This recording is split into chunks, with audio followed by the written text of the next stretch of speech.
उस दिन सोमवार था। हाँ, मुझे अच्छी तरह से याद है।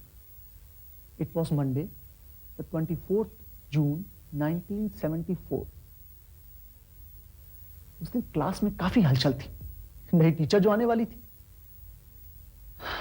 हमने नए टीचर के स्वागत की पूरी तैयारियां कर रखी थी। सुना था वो शनिवार को स्कूल आई थी, प्रिंसिपल से मिली भी थी। सबने उसके बारे में कुछ ना कुछ सुन रखा था। किसी ने उसकी झलक देखी थी तो किसी ने सिर्फ सुना तक था। लेकिन हां, सबकी जुबान में एक ही नाम था, जून। जून डिकोस्टा। हमने मिस जून डिकोस्टा के स्वागत की पूरी तैयारियां और रिहर्सल कर रखी थी। गोपाल ने तो ब्लैक बोर्ड पे पेंटिंग तक बना दी। रफीक ने आवाज करने के लिए 2-3 गुब्बारे फुला लिए। मैंने अपनी जेब में कुछ टमाटर रख लिए। हमने सोचा मिस जून डिकोस्टा एक बूढ़ी खुसर, सर्दी से कांपती हुई, आंखों में ऐनक चढ़ाए एक औरत होगी जिसे सजा के तौर पे हमारे स्कूल भेज दिया होगा। और उसे वो सजा देने के लिए हम सब पूरी तरह से तैयार थे। जून, हाँ, ये क्या नाम हुआ? जून में जून का कॉम्बिनेशन हुआ। क्या बात। देखो, हैंडल विथ केयर। जूनी पुरानी चीज को हमेशा संभाल के रखना चाहिए। अगर टूट फूट गई ना तो फिर जोड़ना मुश्किल हो जाएगा। Excuse me, boys.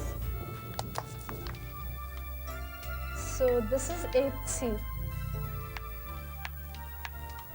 Yes. I mean, this is going to be my class. So good morning, friends. Very good morning.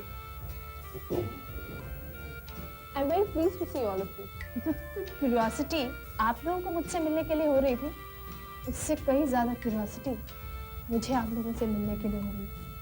I was very scared. मुझे लग रहा था पता नहीं आप लोग मेरा वेलकम किस तरह करने वाले। टेबल या चेयर का टांग तोड़कर या रजिस्टर में छिपकली रखकर या फिर मेरे बारे में कुछ जोक्स बनाकर करने वाले। But you know, after meeting you all, मुझे बिल्कुल ऐसा नहीं लग रहा है। मुझे लग रहा है जैसे मैं आपको कई सालों से जानती हूँ। मेरी आपसे बहुत पुरानी जान पहचान है। उस आवाज में जैसे जादू था। हम सब मंत्रमुग्ध से बैठे थे। हमारे सारे प्लान चौपट हो गए थे। जून डिकोस्टा के चेहरे पर जैसे हजारों खूबसूरत फूल खिले हुए थे। मैं आज भी मिस जून के लिए अपनी उस पहली फीलिंग को बयान नहीं कर सकता। थोड़ी कोशिश करूं तो इतना ही कह सकता हूं, जैसे तुम्हें पाकर जो मैंने पहली बार महसूस किया हो। पानी में कंकड़ डालने से जैसे हिलोरे उठती हैं, रात रानी के पास से गुजरो तो जो खुशबू आती है, डूबते हुए सूरज के समय नदी के बीच नाव के लेटे रहने से जो सुख मिलता है, ऐसी ही सब मिली जुली फीलिंग उस दिन क्लास के उस कमरे में भर गई थी। एक लाइन में कहूं तो कह सकता हूं कि मुझे मिस डिकोस्टा से प्यार हो गया था। मगर अब जानता हूं कि अपनी इस फीलिंग को प्यार कहना उसे बहुत ही छोटा करना होगा।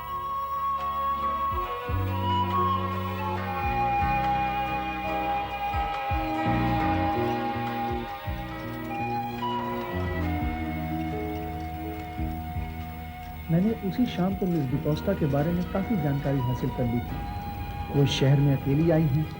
बाबू चौकीदार ने उन्हें एक छोटा सा मकान किराए पर दिला दिया है। मैंने अंदाजा लगा लिया था कि मिस डिकोस्टा कौन से रास्ते से स्कूल जा सकती हैं, और अगले ही दिन मैं उस रास्ते पर उनका इंतजार करने लगा।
Good morning ma'am.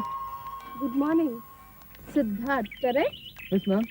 काफी दूर रहते हो सिद्धार्थ? नो मैम, मैं तो आरी कॉलेज रहता हूँ और आप जॉर्ज में रहते हैं। अच्छा। मैम, अगर आपको कुछ भी प्रॉब्लम हो any time let me know, मैं सारा इंतजाम कर दूंगा। Thank you very much Siddharth, मगर बाबू ने मेरा सारा इंतजाम कर दिया है। अरे aunty sitting late for assembly, तुम्हें देर हो रही होगी। Hurry up. Yes ma'am.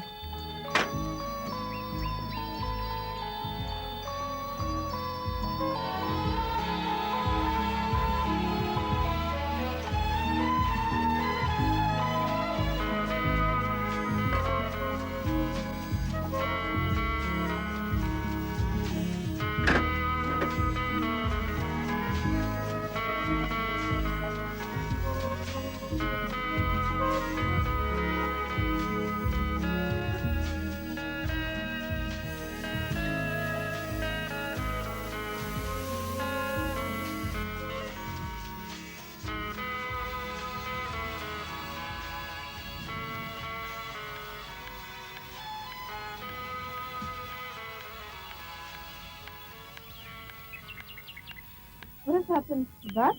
क्या हुआ? शायद साइकिल पंक्चर हो गई। ओह, तब तुम्हें देर हो जाएगी। नो प्रॉब्लम, मैं आज एप्लीकेशन दे दूंगा।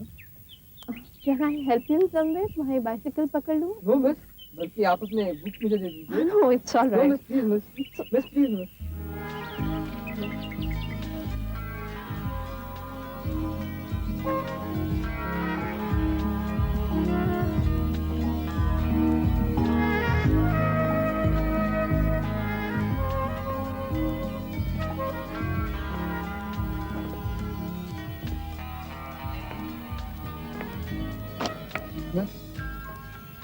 यहाँ से आप अकेली चली जाएं।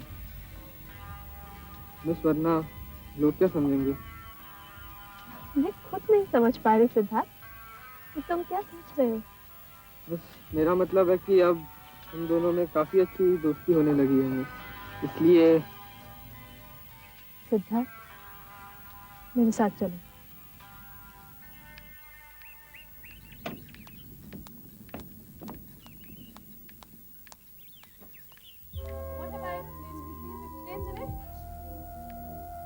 मिस जून का साथ पाने की मेरी तरकीब कामयाब रही। स्कूल तक तय किया वो सफर मुझे आज भी याद है, और वो सफर ही क्यों, मिस जून के साथ गुजारा वो सारा समय एक अमिट छाप छोड़ गया है मेरे मन पर। उस दिन क्लास में मेरा मन पढ़ाई में बिल्कुल नहीं लगा। लग रहा था जैसे मैं और मिस जून उसी रास्ते पर दूर दूर चले जा रहे हैं।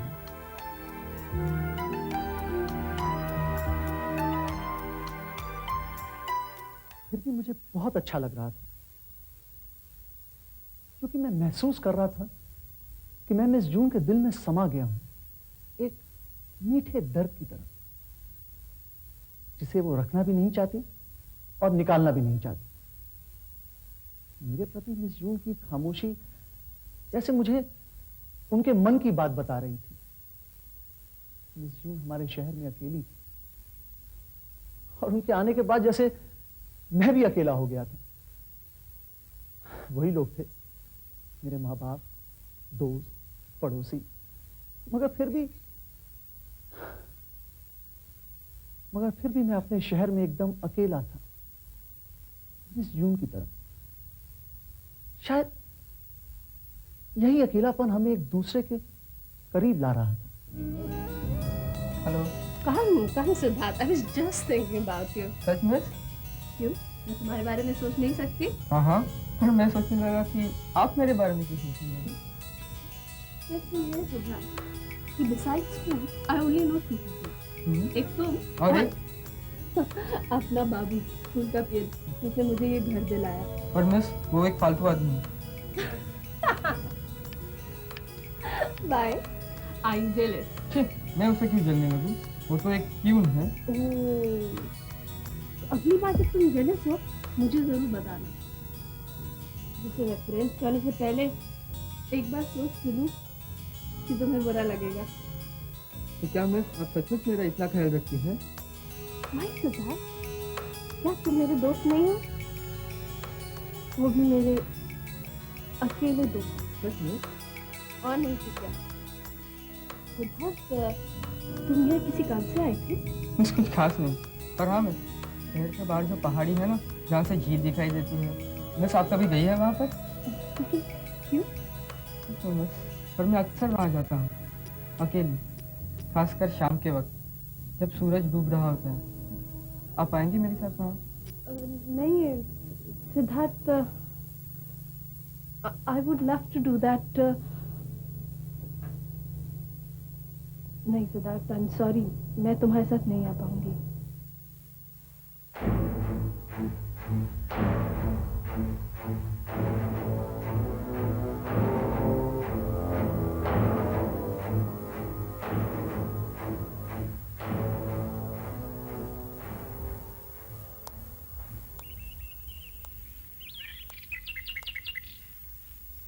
Hello. Wow, this place is really beautiful. Thank you very much. Come on, ये friends. Friends में ये thank you और sorry कुछ नहीं होता। तो क्या आप सचमुच मुझे अपना दोस्त समझती हैं? Of course. क्या मैं यूं ही यहाँ चली आई हूँ? You know सिद्धार्थ, मैं कभी भी इस तरह अकेली किसी से नहीं आई।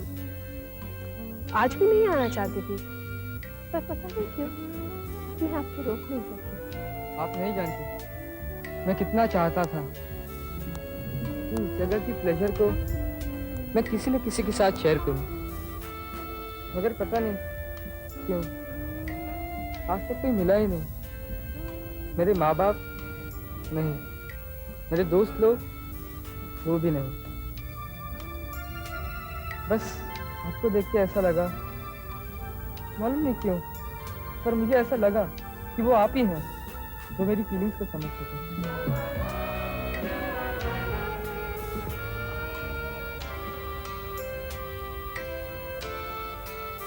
You know, Siddharth, you're a fantastic person. Never ever change.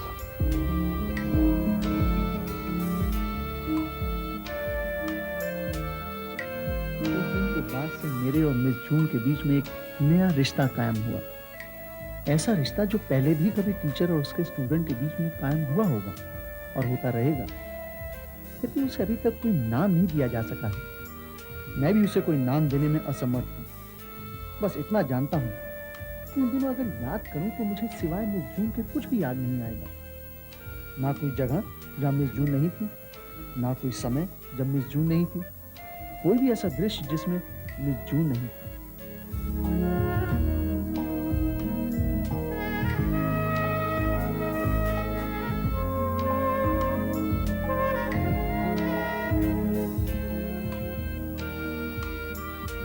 मैं हर चीज से बेखबर था, यहाँ तक कि बाबू की आंखों में छाए उस पाप और शक की धुंध को भी मैं ना देख पाया।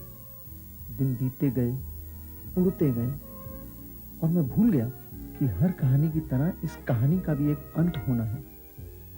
और अंत हुआ भी, मगर वो अंत जो मैं कभी नहीं चाहता था।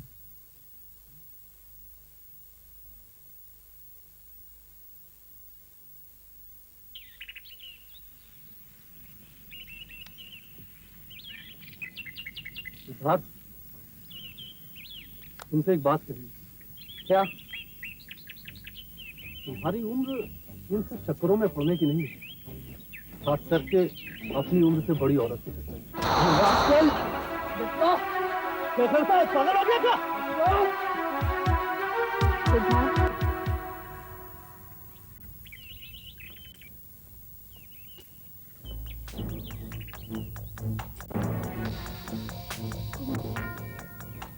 समझ ही गए होगे कि मैं क्या कहना चाहती हूँ।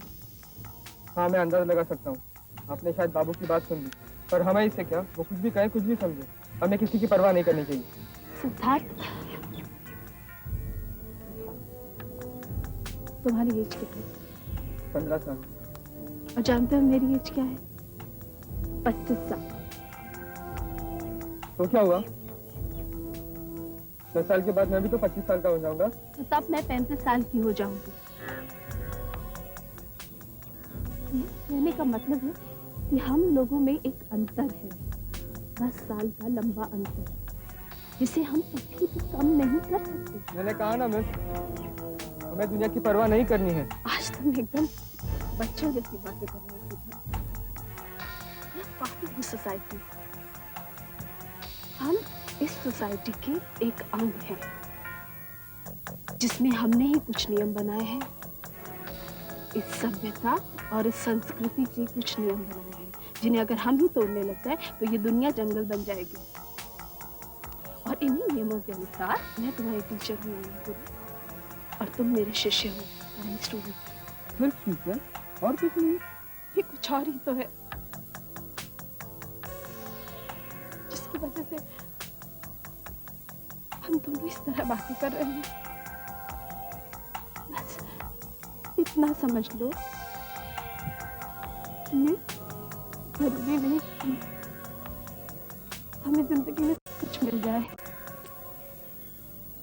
क्योंकि दुनिया संतुष्टि और तृप्ति की वजह से नहीं है,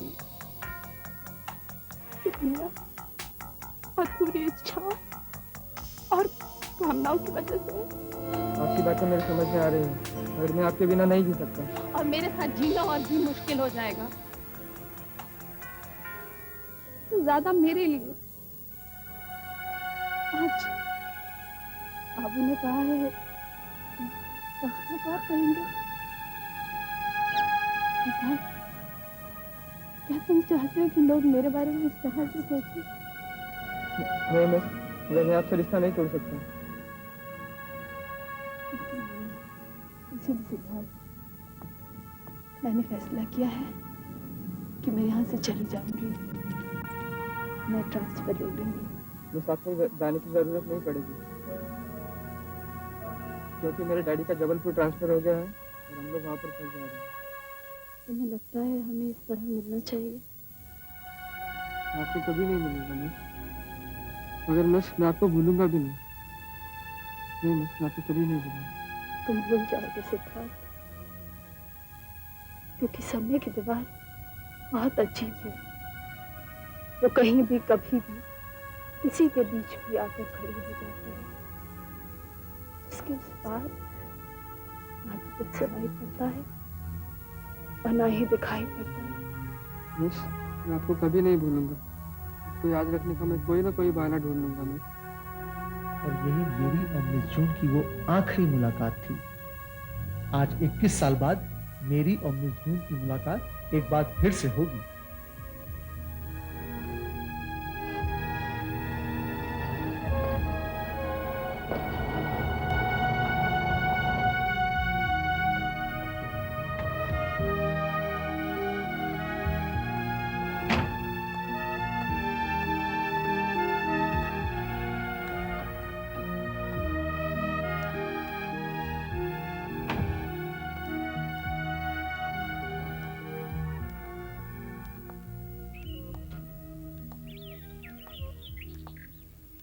बाबू,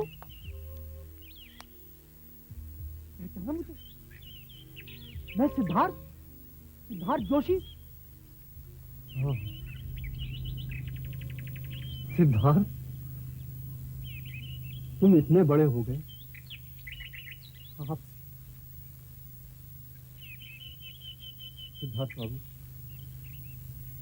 उस दिन बहुत गलत बात कह गया। मिस जून ने तो मुझे माफ कर दिया, बस आपसे और माफी चाहता हूँ। नहीं नहीं, ठीक है। मिस जून, मेरा मतलब मैडम कहाँ?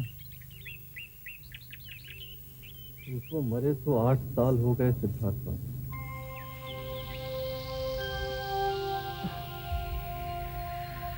उनके कोई बाल बच्चे? जब शादी ही नहीं हुई तो बाल बच्चे कहाँ से हुए? न जाने किसका इंतजार करती रही इतने साल। अब तो उनका कोई सगा संबंधी भी नहीं रहा जो उनके कब्र पे 2 फूल चढ़ाए। उनकी कब्र कहाँ?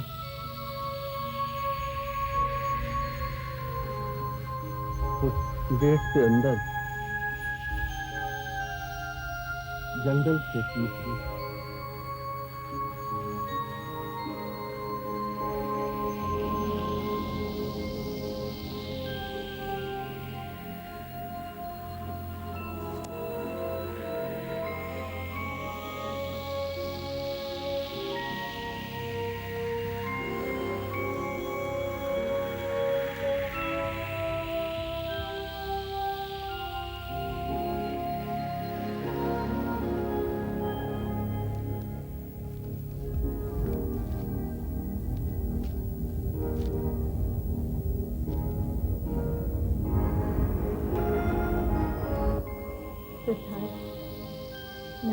यस नीरज, ये एक पूजा है जो हमेशा जिंदा रहता है। इसका सफर हमेशा जारी रहता है। And आपने बताया it comes in all different forms. माँ, बहन, बच्चे, वाइफ, गर्लफ्रेंड, ये सब प्यार के ही डिफरेंट फॉर्म्स हैं। राधे, तुम मुझसे कहा करते थे मैं आपको कभी नहीं भूलूंगा। ये तुम्हारा प्यार का ही तो सबूत है। जानते थे, मैं आज भी तुम्हारे साथ हूँ, तुम्हारे सामने हूँ और हमेशा से। पापा क्या हुआ? कुछ नहीं बेटा, कुछ नहीं बेटा,